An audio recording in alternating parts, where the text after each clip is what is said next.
Good morning and welcome back to episode 29 of I'll Knit If I Want To. I'm Andrea Mowry of Drea Renee Knits, and this is where I try my hardest to answer your questions. Today I am wearing my Ronin cardigan. I designed this cardie for Brooklyn Tweeds Wool People a few years ago, so you can find it on Ravelry. Unfortunately, it's not on my website, but I will put the link to Ravelry below. I think you can probably also get it on Brooklyn Tweeds website. So let's jump in. Question number 1. When slipping stitches, if the pattern does not specify to either slip, purl, or knitwise, is there a general rule which way to slip the stitch? Yes. So this is actually one of the things I love to talk about when I teach because it's an easy one to not know the answer to. And we, in general, the second you start doing any different kinds of stitch patterns, slip stitches come up a lot. So when you slip a stitch, all we're talking about is passing a stitch from one needle to the other.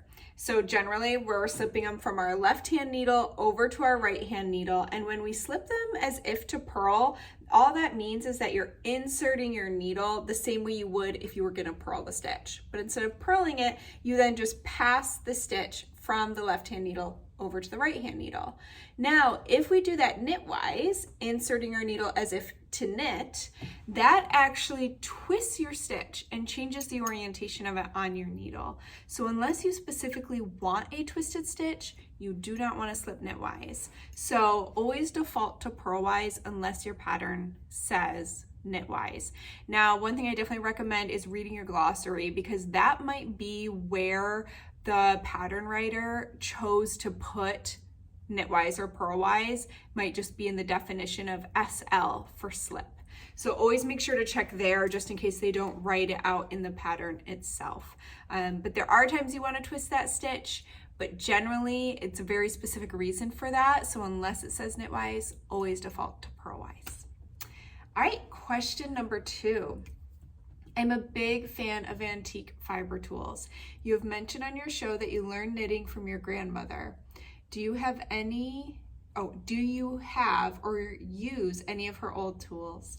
I recently inherited an old spinning wheel that we determined belonged to my great-great-great-grandmother, and it was so satisfying to repair and return to spinning after it had been sitting for 100+ years. Also, do you have any other family members who are as into knitting and spinning as you? Thanks for your open and genuine love of knitting. So I love that. I don't have any of my grandma's knitting tools. You know, my grandma's knit, hold on. Time out, let me grab something. Okay. So I don't have any of my grandma's knitting tools. My grandma basically only knit, when she was younger, she would knit different things. I know she told me the story of when she knit my grandpa. So my grandma and grandpa grew up on farms near each other, and they were at the ice skating pond, and my grandma knit my grandpa when they were quite young, a pair of like baby yellow mittens. But later in life, and by the time she taught me how to knit, she only ever knit blankets, and she did the same stitch pattern for each blanket, and she used really big like plastic needles that now I believe my Aunt Mary has them. And she would always hold 2 strands of yarn together, and I think it was usually probably Red Heart, like the 1 pound big giant balls of yarn. And she knit one. We all got to pick our color, so that's what that would be her project every year. I think it probably took her about a year to knit one. And so she, I'm sure she knit them for my aunts and uncles and my mom, but then she knit one for each grandkid, and we each got to pick our color, and then she was on to the great grandkids when she passed away. So unfortunately she did not have a chance yet to knit one for my kids, but I still have mine. Look at this big loop hanging out. So this blanket, I mean, it's gotta be over 30 years old. And apparently I picked turquoise. And we used to sit like watching Saturday cartoons, and me and my sisters, I don't know if my brother ever did this, but my sisters and I, we would braid the tassels. And I just remember spending hours just sitting They're not all in one sitting, but like you could just see we would braid all of that together. But yeah, so I don't have any of her knitting tools, but I do have this, and it's very, very, very special to me.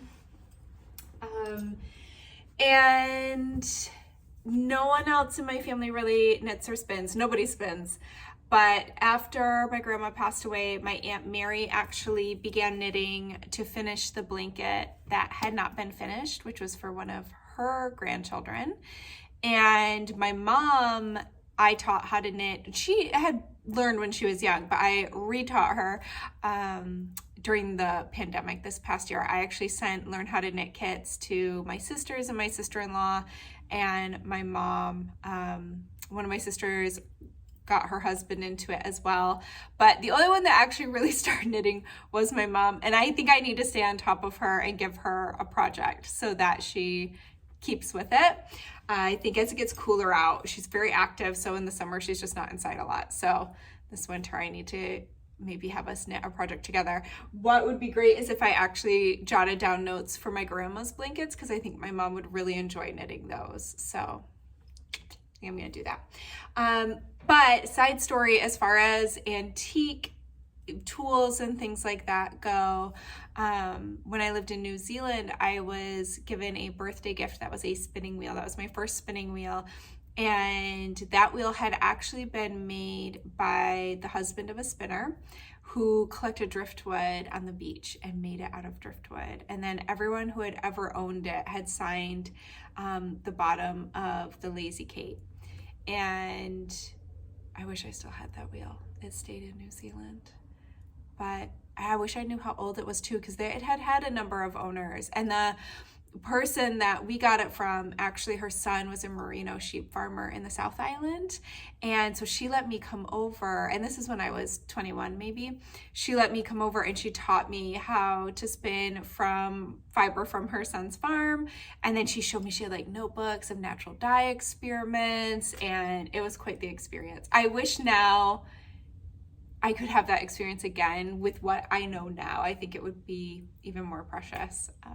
But anyways, I don't unfortunately have really any antique tools handed down or anything like that.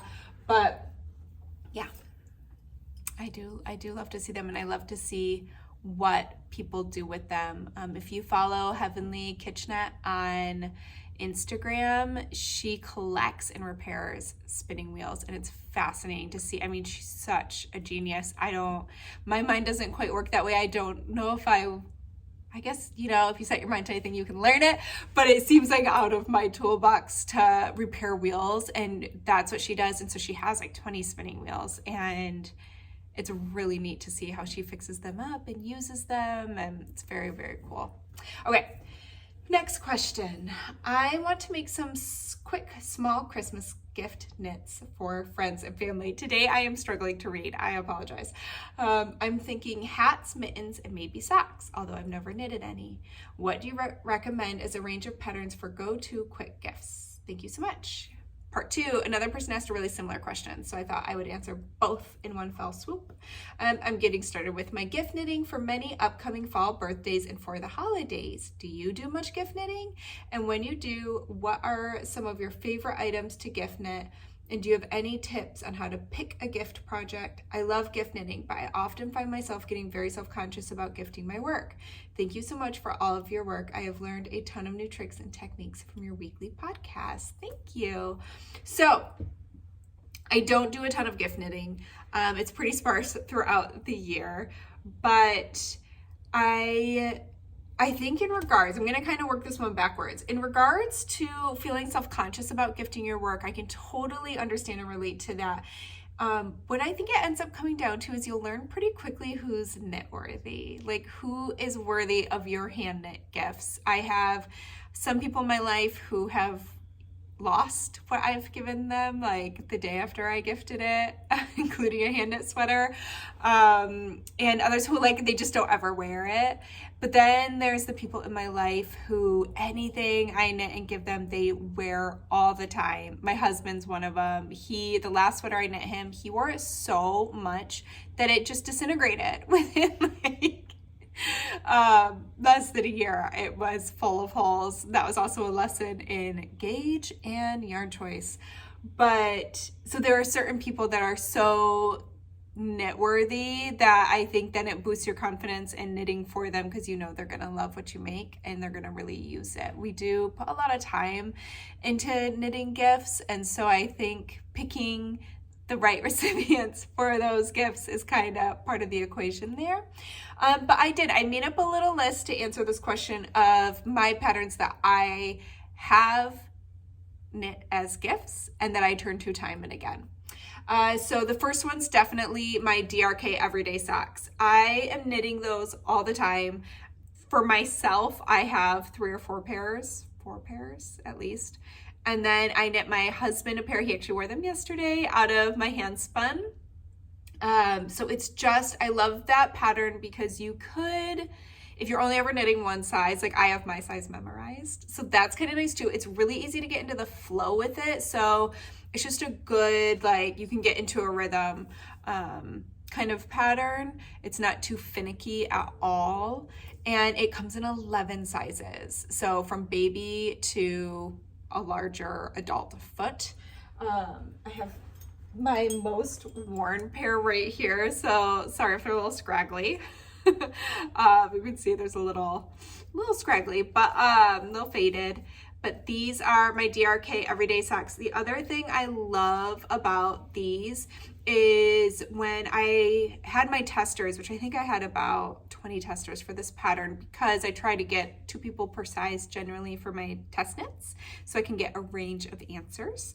Every single person came back and said the fit is so good. So that's why I also love these. Ribbed socks are my go-to because that ribbing's gonna help them hug the foot in a really comfortable way, and it will give you some flexibility on sizing when you're knitting them as gifts, because the ribbing can help make up for any little indiscrepancies that might happen. So DRK everyday socks, I have knit these with color blocking. I've done them in self-striping. I've done them in hand spun, solid. They are a great go-to. It's almost kind of like my end all sock pattern. I'm actually working on the pattern now for this year's fall knit along challenge that we do in November, and I'm super excited for it. But it was hard for me to get that one going because I'm like, man, I just love these socks and I make them so much that it kind of was hard for me to be like, do I knit any other socks? But now that I'm into it, I'm very excited to show you all that pattern as it progresses. Harlow hat would be another one.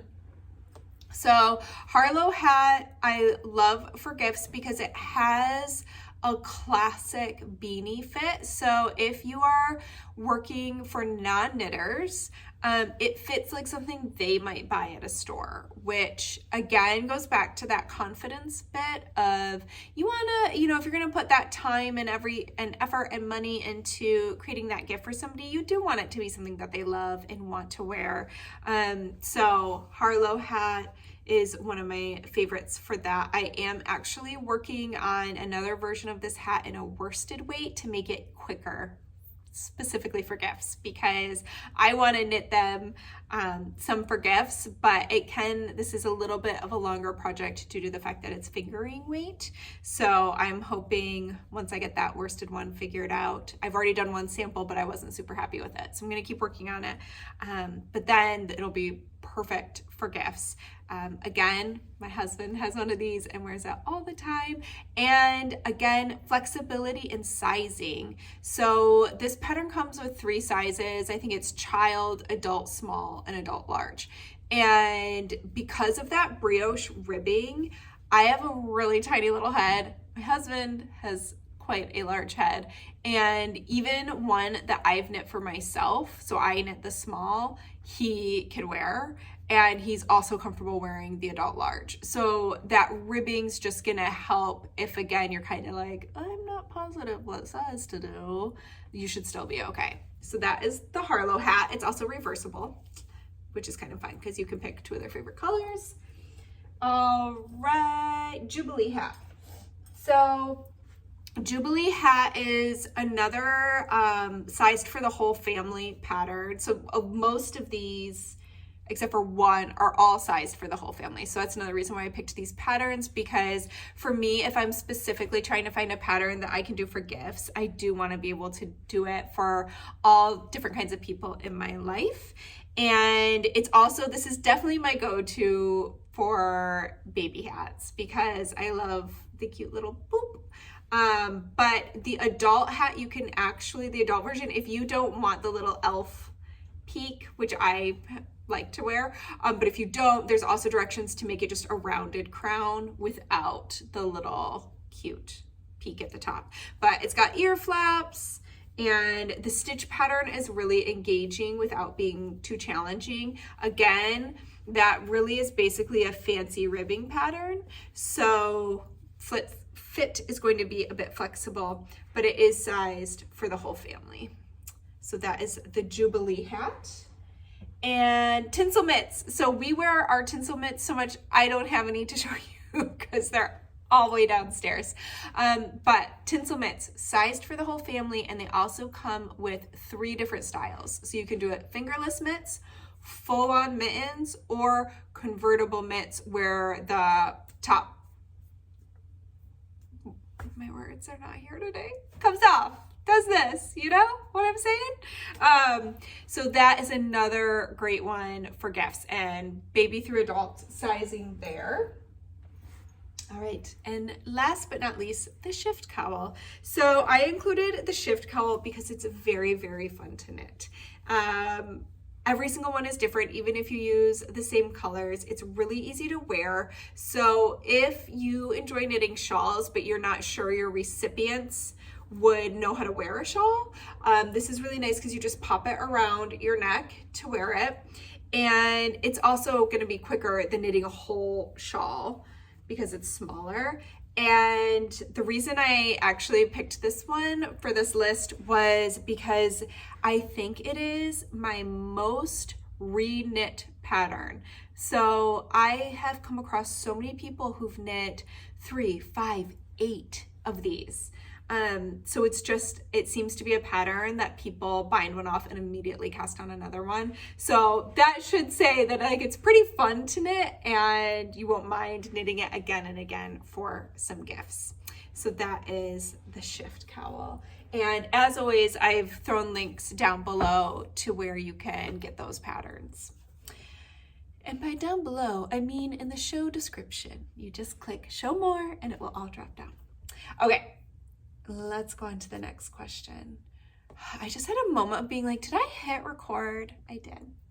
All right, question number 4. I'd love to hear more about your design process and how you plan a full year of pattern and releases. I am really impressed by the number of designs you launch in a year. How do you juggle all the coordination required for collaborations, knit-alongs, etc.? As someone just getting into designing, I'd love to hear more about your planning process and any helpful tools. Love your patterns, have 2 of my needles right now. I hope you enjoy those patterns. So for me, it's been a pretty fluid progression. When I first started designing, my goal was to just always have one of my own designs on my needles. And I very much thought I would still continue knitting other people's designs. And I just wanted to always have something I was working on my own as well. But once I started publishing, it very quickly became only my own work on my needles. And what I found to be a really good rhythm for me, in the beginning, I set the goal for myself of 1 pattern per month to release. Now, for some people, that's going to be too much. For others, I know other people who are very, very prolific. I have, a lot of times I end up releasing more than that because different patterns take a different amount of time for the whole process. Knitting your own sample, writing the pattern, if you choose to do testing, the testing process, giving your testers enough time. Sweaters will always take the longest for me, followed by shawls, and then hats and mitts and mittens, things like that. Socks can be a bit of a quicker process. So in general, I don't like to release patterns close together because then I feel like people it's not enough time for them to keep up. So the only time I do outside of special situations, which would be collaborations that I can't always help the timing of. Generally speaking, if I'm going to release multiple patterns in a month, it's because they do fall into different categories. So I might release both a sweater and a pair of socks in one month, or a shawl and a sweater, whatever it may be, because in those instances, also not everyone's a shawl knitter, not everyone's a sweater knitter. So it is kind of nice to have those patterns occur semi-close together, because you might be filling a gap that a certain customer appreciates. But yeah, so general rule of thumb, about a pattern a month for me is what I like to do. And learning how to juggle everything for collaborations and knit-alongs, that I think all falls into place with experience. So I wouldn't overwhelm yourself too much with it. It's really easy. I'm a yes person and a people pleaser. So I very much, like, when people would contact me, just want to say yes to everything and do all the things and host knit-alongs. And I think you learn fairly quickly what you can really take on, and trying to stay true to that is really important. And I've had to relearn this lesson every single year I've been doing this. And in general, the work ethic I have is I will put work before my health and everything else. So it's hard for me to stay on top of that and like only doing what I really can. I had a good friend tell me a good piece of advice is, I will try to say this without the certain language used, but if it's not a absolute yes, then it's a no. You can use your imagination to fill in some other words that might be used in that little quote. But that really helped me, because I want to say yes to everything, but I'm only one person. I can only knit so much. I mean, this craft is slow, and so I can only knit so much yarn and into so many projects in so much time, especially as a mom of 2 young children. So all that said, I, throughout the years, have kind of figured out my rhythm, which, as I've said, about a pattern a month. And then also I have kind of started to hone in my knit-alongs, and those have been kind of all over the place. They might change with different collaborations, but now I've got it kind of down to, these are the knit-alongs that I'm doing annually. Sometimes there might be a special one that gets thrown in there. Sometimes other people, like the yarn dyers, they might want to host a knit-along, but just try not to take on more than really is healthy, because it's easy to do that, to take on too much. But yeah, trust in the fact that you will kind of find your rhythm with that, and you don't have to base it on what anyone else is doing. Just base it on your own life and what keeps your creativity feeling really bubbly and positive. So yeah, I think I answered all the bits of that. Collaborations, I also have, that has been an evolving process for me. In the beginning, I did a lot more collaborations. I have gotten to a point now where I find what works best for me is to just purchase yarn that I see and that I love. And what a lot of people don't realize is sometimes it takes years to figure out what that yarn's gonna become. Sometimes it's immediate.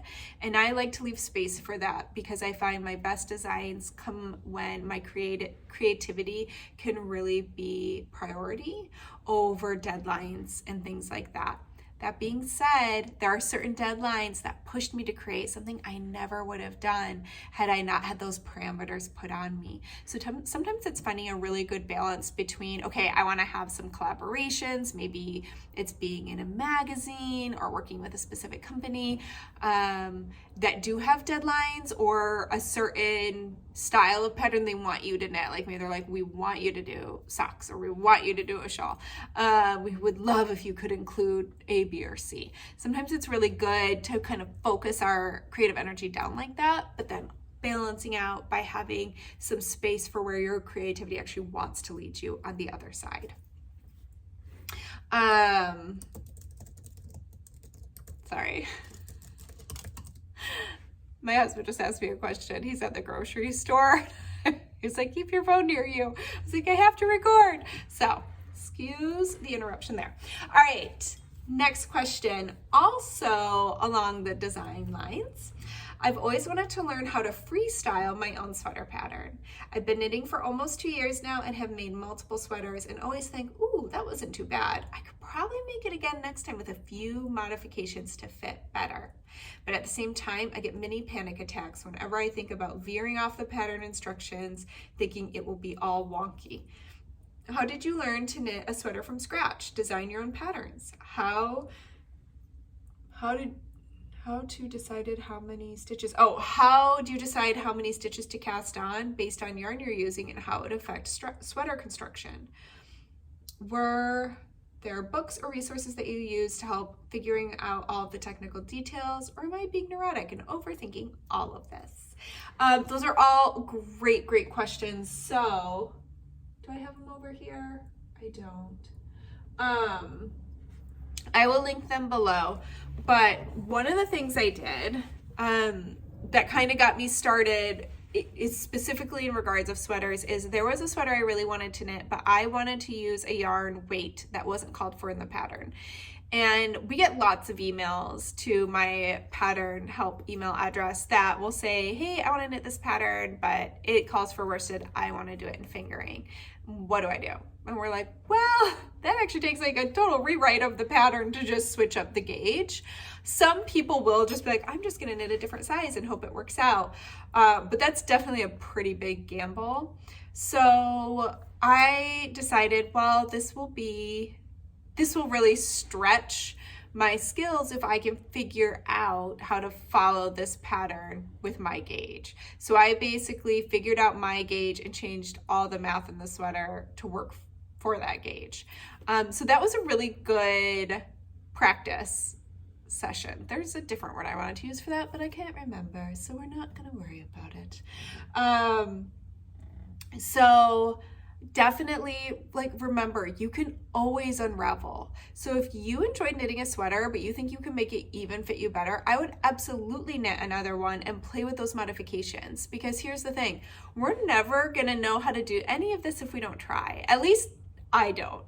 I very much am trial and error. Even if I read it in a book, it doesn't always make sense to me. I need to then write it in my own words and try it on my needles and see it and feel it and try it on my very unique body to know if it actually did what I wanted it to do. So I am all about digging in there and just doing it. If you are really loath having to unravel something, then I recommend throwing lifelines in before you do any of those modifications. That way, if it doesn't work out, you can just rip back to the lifeline and try again instead of having to like completely start over.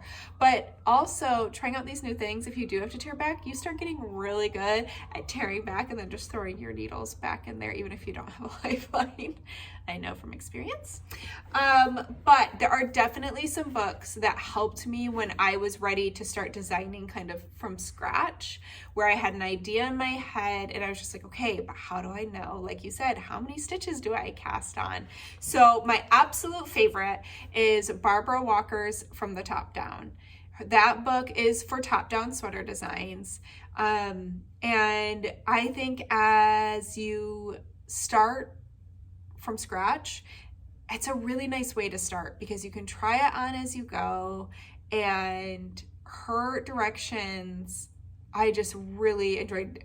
She would give examples, but then you'd find your own gauge, and she just makes it easy to kind of figure that math out, I thought. And there's all kinds of different sweaters in that book, even pants and culottes, all kinds of things. But I highly recommend that book to get you started. And then I also recommend Elizabeth Zimmerman, all of her books. Knitting Without Tears is a great one. I'm going to link that one below. But all of her books just talk about, the first time I ever knit socks was with the guidance of Elizabeth Zimmerman in one of her books. And it was like a skeleton of a pattern. She just basically said, like, find out your gauge and then do this quick equation. And that's how many stitches you cast on. And then we're going to knit to about here. And then you're going to do this. And it was just all very loosey-goosey. But that was the first time I ever knit socks. And it was wonderful. So those two resources would be my top absolute to get started with. I get asked a lot if I went to school for this, if I had any training, are there classes you can take? That's not the route I went. I actually went to culinary school. I did not go to a school that taught knit or designing. So, oh, it didn't work. Hold on.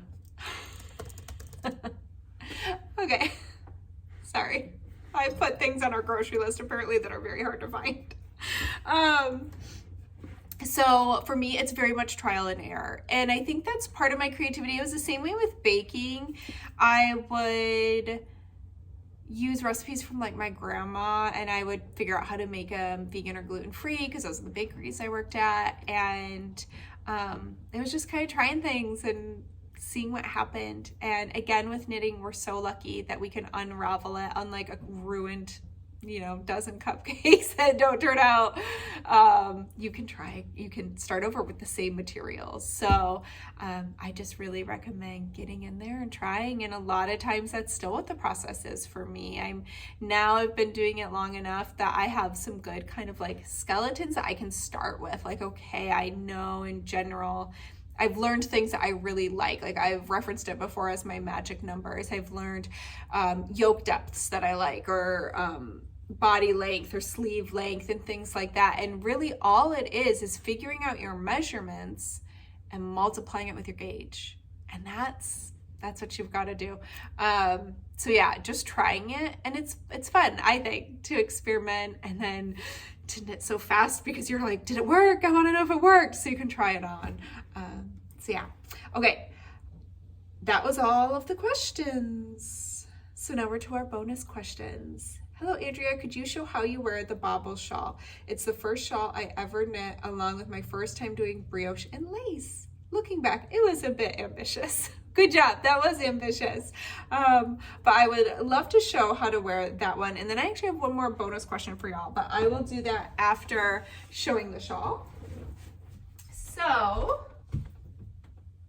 this is the Baubles shawl. So this is very much for anyone who thinks they get bored while knitting a shawl. This one will keep you entertained the whole way through. It starts off easy enough with some garter stripes, but then we jump into syncopated brioche, lace, and at the end we even have some brioche lace with baubles, hence the name. And so again, for this style shawl, it's an asymmetrical triangle. The shaping to me is reminiscent of a crescent though. And it has a really, really nice long wingspan. So I'm gonna start with the longer edge, as I always do. And then I'm going to bring my triangle peak, and I wanna show off that pretty edge. I like when it wraps around my shoulders. So that's also, I wanna make sure I have that on top.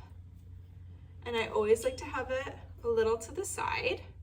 And then I have the other edge wrapping around, so you really get a lot of that border, is how I like to wear it, like that. All right, and other bonus question, this is getting long, but I'm gonna do this one quick. I was wondering if you could show us how you organize your needles and notions. No matter how streamlined and organized I try to be, I still feel like I'm not as efficient as I should be.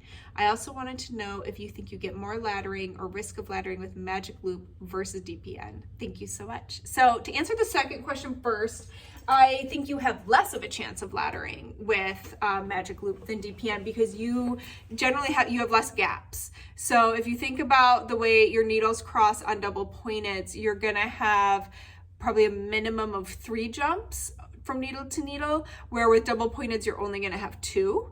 And sometimes double pointeds it's even more. It can be up to 4 or more really.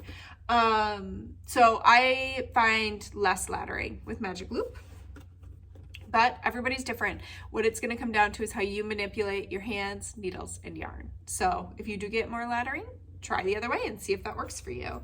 As far as organizing my needles, I have shown this on here multiple times. This is my Maxwell from Magpie Fibers. It's a needle case, and I love it because it holds all my needles. So I only use circular needles. I don't use double pointeds or straights, basically because I can carry this with me and I have everything I need. So this has all my needle tips, plus it does have some crochet hooks. And then I have all my cords back here. I have a couple fixed needles that I put in the big pocket. Those are generally my sock needles. I also have like mini interchangeables that I keep them all together just in one of the pockets like that. And then it has a zipper pocket, and this is where I would keep some of my notions. So that's really it. I also have a notions pouch that I carry everywhere. I think I have it right here. Let me look. And this can be, I have it pretty full because I do have a lot of needles for my design work. But you can also like roll this tighter. I have friends who also kind of keep it more like a tool roll. I like to do just folding it in half. It's about the size of a book, and I feel like that fits into my bag really well. Okay, so get my knitting bag here, and I think I have measuring tape always. I just have these everywhere. Okay, let me see if I have my little pouch in here. I do. So this is my little notions pouch, and Yarn on the House used to sell them. I don't think the person who makes these make them anymore. When I was chatting to Veronica, I think she said she wasn't, which is unfortunate because I love this and I would love another one. But this has like my scissors, embroidery floss. I use this for lifelines if I need to, row counter, and then loads and loads and loads of stitch markers. That's basically the rest of it is stitch markers. I think I said all my tapestry needles are in here. And that's really it. I mean, I'm not the most organized person. I think I'm organized for me. Like, I understand the chaos. I would love to be more organized. My eldest sister is the most organized person you'll ever meet. And I just am not. Apparently she sucked up all that gene and I didn't get any of it. But that's what I do, and it works for me. I don't lose anything, especially when I know if I have that needle case and my notions pouch, I'm pretty much good to go. Add a notebook and I'm good. All right, I think that's about it. Oh, I did want to mention I'm going to be, for anybody who is trying to go to Rhinebeck this fall, I'll be there. As we've talked about, we have our knit along going. There's links below. We're going to meet up at the hill. We're also going to do it virtually for anyone who can't come. But on October 14th, I'm going to be at Wool and Folk, which is a special little add-on event before Rhinebeck in upstate New York. So I threw a link down to their Instagram page if you want to check it out. There's going to be a lot of really fun people there. It's hosted, I believe, by String Thing Studio and Brooklyn General Store.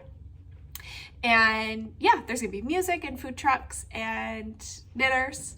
So if you're curious about that event, I have linked it below. I'm not really doing many events or teaching much anymore, so I wanted to make sure to mention that to y'all, since these kinds of things are getting fewer and far between for me.